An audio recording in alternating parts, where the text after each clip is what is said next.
12 de agosto de 1983.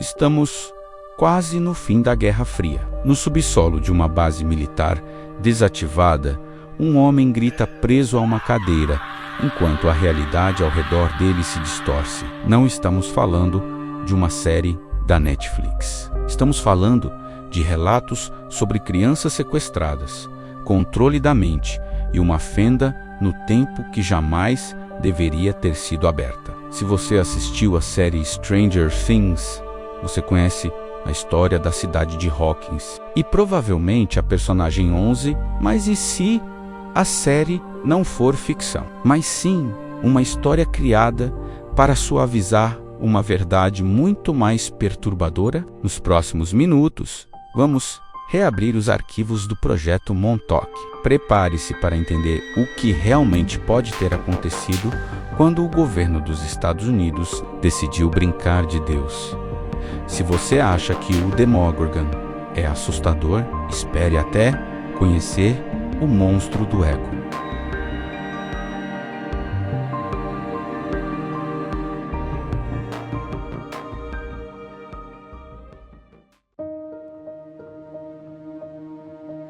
Tudo começa na ponta leste de Long Island, Nova York, 15 de maio de 1933. Estamos em lugar isolado no extremo leste dos Estados Unidos, uma região árida e castigada pelo vento, chamada Montauk. Neste local foi construída uma fortaleza de concreto e aço que vigiava os céus durante a Guerra Fria. A base da Força Aérea de Camp Hero oficialmente era apenas um posto de radar, um olho atento contra soviéticos. Mas foi somente em 1981, depois que a base foi oficialmente fechada, que os moradores locais notaram algo estranho acontecendo naquela região. Mesmo depois de oficialmente desativado, o local parecia bem longe de estar realmente desligado. Equipamentos simples detectavam campos eletromagnéticos estranhamente altos. Rádios, televisões, os moradores relatavam dores de cabeça repentinas. E até os animais da região começaram a agir de forma incomum. Por fora, o Camp Hero parecia completamente abandonado, mas investigadores civis que analisaram o consumo elétrico da área afirmaram que os números não batiam. Para um lugar que deveria estar desativado, a quantidade de energia que entrava ali era surpreendentemente alta. Então surgiu a pergunta que ninguém conseguia responder: o que estava sendo alimentado debaixo da terra? É aqui que surge o nome de Preston Nichol, um engenheiro elétrico que, por anos, viveu uma vida normal até que fragmentos de uma vida que ele não lembrava começaram a surgir em sua mente. Nichols alegou que a base não estava abandonada. Ela havia se tornado o palco para a continuação dos experimentos mais obscuros da história humana. O objetivo não era mais vigiar o céu, o objetivo era invadir a mente humana. Se a superfície levantava perguntas, no subsolo, as respostas se tornavam perigosas. Relatos indicam que os cientistas de Montauk estavam obcecados em mapear e quebrar a psique humana, mas eles precisavam de cobaias. Nichols descreve a cadeira de Montauk como uma peça de tecnologia alienígena criada por meio de engenharia reversa. Ela foi desenhada para amplificar os impulsos eletromagnéticos do cérebro humano. O ocupante da cadeira não apenas pensava, ele transmitia. Mas quem foi o voluntário para sentar nessa cadeira? Aqui entramos na parte mais dolorosa da história. Os relatos falam sobre os garotos de Montauk. Eles não eram soldados treinados e também não eram voluntários. Eles eram crianças e adolescentes. Segundo as denúncias, esses jovens eram retirados das ruas ou lares adotivos, porque suas mentes eram mais maleáveis, mais potentes. Soa familiar? A personagem 11 não surgiu do nada. Ela é o reflexo ficcional dessas supostas vítimas. Esses garotos eram submetidos a testes de resistência psicológica brutais. O objetivo era criar o espião perfeito através do projeto Visão Remota. A ideia era simples, mas aterrorizante: colocar uma criança na cadeira, induzi-la a um transe e fazer ela ver o que estava acontecendo dentro do Kremlin ou em qualquer outro lugar do mundo, em tempo real. Muitos desses jovens, segundo os teóricos, nunca voltaram para casa. Suas mentes se fragmentaram sob a pressão da cadeira. Os seus corpos simplesmente não resistiram. Eles foram apagados da história. E para aqueles que sobreviveram, esse superpoder de visão remota foi apenas o primeiro passo.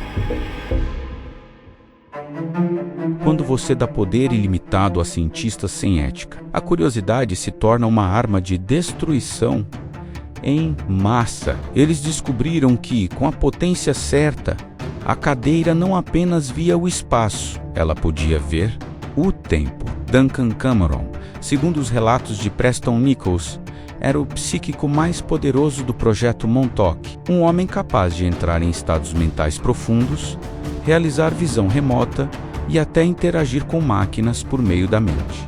Ele teria sido a principal cobaia dos experimentos, e sua energia psíquica seria a base das experiências mais extremas feitas dentro da base. Preston Nichols e Al Belek, outro suposto sobrevivente, relatam que o projeto conseguiu estabilizar um vórtice temporal nos túneis subterrâneos. Belek vai além, afirmando ter sido enviado para o ano de 2137 e depois para 2749, descrevendo um futuro com cidades flutuantes e governado por uma inteligência artificial. Mas a conexão mais perturbadora é com o passado. Há relatos de que o portal de Montauk, em 1983, se conectou diretamente com o infame experimento Filadélfia de 1943. 40 anos separavam os dois eventos, mas o rasgo no espaço-tempo teria puxado marinheiros da Segunda Guerra diretamente para os laboratórios subterrâneos do Camp Hero. Eles estavam brincando com a estrutura do universo, e o universo eventualmente responderia. No dia 12 de agosto de 1983, a arrogância cobrou seu preço. Duncan Cameron estava na cadeira, mas algo deu errado. Talvez o estresse, talvez uma ordem de sabotagem. O que sabemos é que o subconsciente de Duncan liberou algo que não pertencia a este mundo. Ele não manifestou um objeto. Ele manifestou um instinto puro. Uma criatura de energia violenta e incontrolável se materializou dentro da base. Eles chamaram de o monstro do ego. Pense no Demogorgon destruindo o laboratório de Hawkins. Segundo os relatos, aquilo realmente aconteceu. O pânico era iminente. A criatura destruiu equipamentos e caçou os cientistas nos corredores escuros da base militar. A única forma de parar aquela aberração foi destruindo a própria base subterrânea. Preston Nichols afirma que teve que cortar os cabos de alimentação da cadeira com um machado, forçando o colapso do portal e o desaparecimento da criatura. Hoje, Camp Hero é um parque estadual. Famílias fazem piqueniques sobre os bunkers, onde o tempo foi dobrado e crianças foram utilizadas como experimento. O governo, obviamente, nega tudo. Dizem que é apenas folclore, imaginação de mentes perturbadas, mas as memórias persistem. Os relatos de Al Belek e Preston Nichols, por mais fantasiosos que pareçam, possuem uma consistência assustadora. E quando assistimos a uma série de ficção acertar tantos detalhes específicos de uma operação secreta, somos forçados a nos perguntar: será que Stranger Things é apenas entretenimento? Ou foi uma forma de nos contar a verdade, mas disfarçada de fantasia, para que possamos dormir à noite, talvez? Afinal, Se eles tinham essa tecnologia em 1983, o que eles mantêm hoje, 40 anos depois, operando no subsolo? Se você quer continuar explorando os segredos que eles tentam apagar, inscreva-se no canal, deixe o seu like e ative o sininho. Comente aqui embaixo qual tema você gostaria de ver no canal. Aqui, a verdade nunca é o que parece, e o oculto sempre há algo a nos revelar. Nos vemos no próximo mistério. Até lá, fique de olhos abertos.